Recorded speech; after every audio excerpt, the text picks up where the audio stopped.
เครื่องอะไหล่รถที่นายสร้างได้เปลี่ยนไปแล้วเราเอาเงินไปซื้ออะไหล่รถ700 เหรียญแต่คาดอีก2 รายการบ่เห็น2 รายการอันนี้เราเปลี่ยนไปแล้ว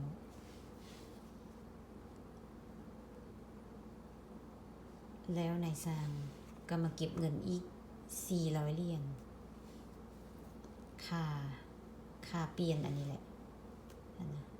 แต่อันนี้มันบ่สมเหตุสมผลมันบ่ฮอดดอกว่า4อันนี้นะราคาไป2 รายการมันบอกว่า$700มันบ่สมเหตุสมผลจักหน่อยนายสร้างอเมริกาอายุ45 ปีนายสร้างที่บ่ซื่อสัตย์สุจริตเป็นแบบนี้นะเฮาสิไปฟ้องก็ฟ้องยากค่าฟ้องศาลก็แพงอันนี้นะ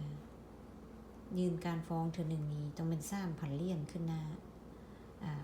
คิดกระจอกนะถ้าเฮายืนได้มันก็ฮักดนแต่ว่าจ้างทนายมันไว้แต่อันนี้เสียไปกัน600 เหรียญคันเฮาสิไปฟ้องทนายอีกมันก็เสียเพิ่มอีกนะแต่ว่าอันนี้ก็ทานมันไปซะนะให้เป็นอุทาหรณ์ให้เพื่อนๆสาวลาวสาวลูก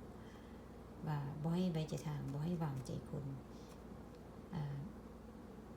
ทุกสาขาอาชีพนะก็ให้มีไม่ยังก็เพิ่นฮ้องมีความรู้แดนนิดนึงแล้วก็บ่ฮู้ก็ต้องถามผู้เพื่อนๆอ้อมข้างอ้อมแอวเนาะอันน่ะปรึกษาถามเพิ่นว่ามีสร้างดีๆบ่ที่จะแปลงรถอย่างนี้นะอันนั้นเพิ่นอาจจะแนะนำไปหาผู้ดีได้นะโดยเฉพาะผู้หมู่ที่ถือตรงนี้เราคิดว่าในโลกนี้มีคนดีไปหมดนะแต่ว่าเรามองโลกในแง่ดีเกินไปก็เลยตกเป็นเหยื่อของพวกนายสร้างขี้ตมนะนายสร้างที่บ่ซื่อสัตย์สุจริต